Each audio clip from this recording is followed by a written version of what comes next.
Hello, everyone. Welcome to today's answer in 10 at 10 on Tuesdays. That's what I'm here for. All right. So,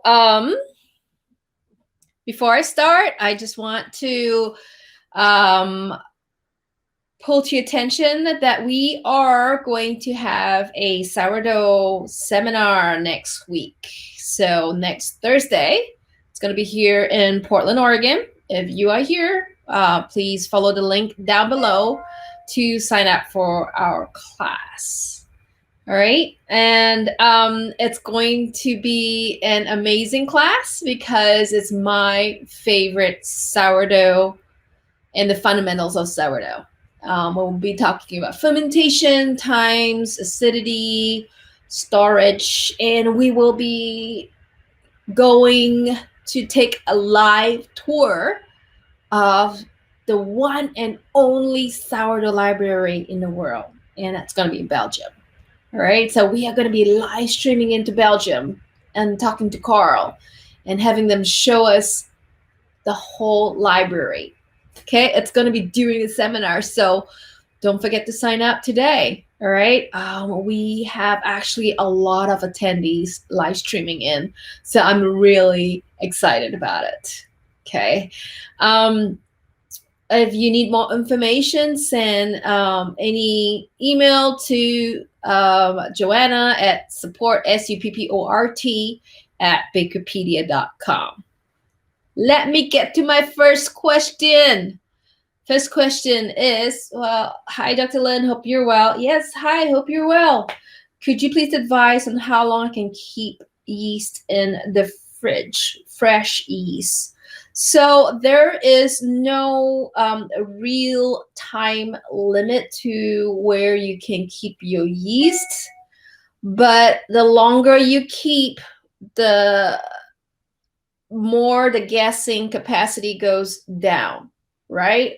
So because it's a live product, it's an yeasted product, and the yeast pretty much loses its life over shelf life. I mean, I've used something that's pretty viable 7 days into opening the package, right? And after 2 weeks, it doesn't work as well, but it can sure last up to 3 weeks. I mean, if you're a functioning bakery and you haven't finished using your fresh yeast in 3 weeks, I got to question your product mix. You should be churning through that thing real fast. Okay. I also notice when baking brown bread, it takes less time to bake because of the browning. Is this because of the increased gluten content? So yes, it is kind of partly. So browning is because of the caramelization and Maillard reaction. So if you go to our Maillard browning page, you will learn a little bit more about the chemistry of the Maillard reaction. And basically, when you bake brown bread or whole wheat bread, some people might like to say it, certain parts of the world you call it brown bread, you need to add gluten, right? You need to add gluten to sustain the volume of the bread. If you don't add gluten, it's going to be a very flat top. If you add gluten, you get a dome top. So when you add gluten protein goes up. Brown bread, whole wheat bread has a lot of sugars in it. Some of you add tons of honey and sugar, which is reducing sugars. So reducing sugars with gluten equals to enhanced browning. So that's how and why you have to bake it at a lower temperature and longer time. So to really figure that out, use your thermal profiling techniques. Go to the page thermal profile and understand how to get your internal temps to over 200 for arrivals, and stop looking at the color of the bread. Just stop it. Don't look at the color of bread. Look at your thermal profiles. Okay, got it. We will talk more about thermal profiles next week in our sourdough seminar. So sign up. It's still not too late. Next question is actually about sourdough. Somebody came onto our Acrylamide page and asked about Whether a bakery needs to put in a risk assessment because they bake sourdough that has proved for 36 hours. As some people may know that sourdough fermentation for 36 hours means a really, really, really, really low pH, which encourages acrylamide formation, right? What we don't know is if there is a limit to human consumption of acrylamides, right? So that's where we did a little bit of research this morning, and we figured out there's no conclusion whatsoever and no FDA guidelines to the ppms allowable in human consumption, right? So I can't provide any kind of recommendation for a risk assessment because there is nothing, no guidelines right now to follow. I hope you understand what I mean by that's really nothing. Like, it's blindfold yourself and just throw a dart, you might be more accurate. That's what I'm saying. But I can't recommend any kind of risk assessment right now due to the lack of federal regulation on this particular product here in the US. I don't know what is the status on EU, but right now the even the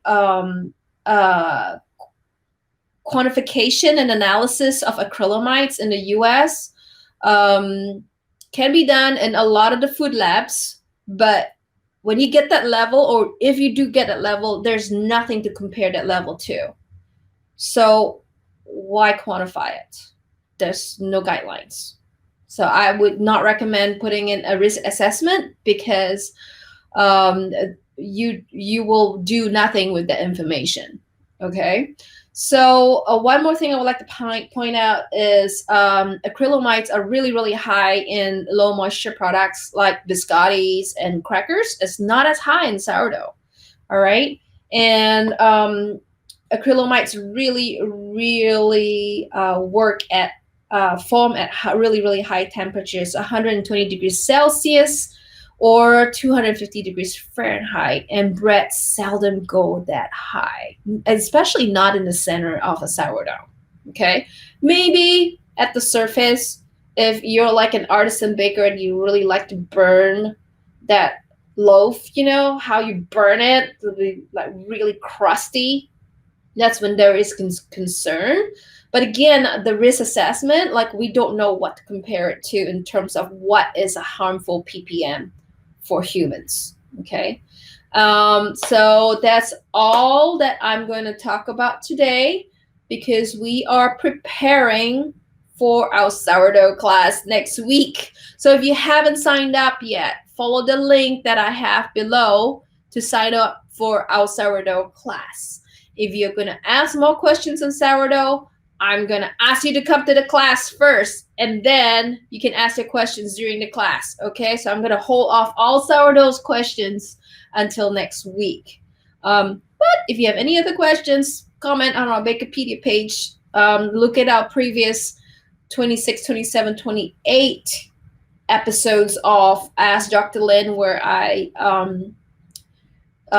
answer questions on shelf life, and hopefully you will no longer have any questions for me.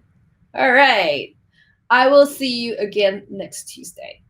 Till then, take care, bakers. See you next week at today's 10 on 10. Bye.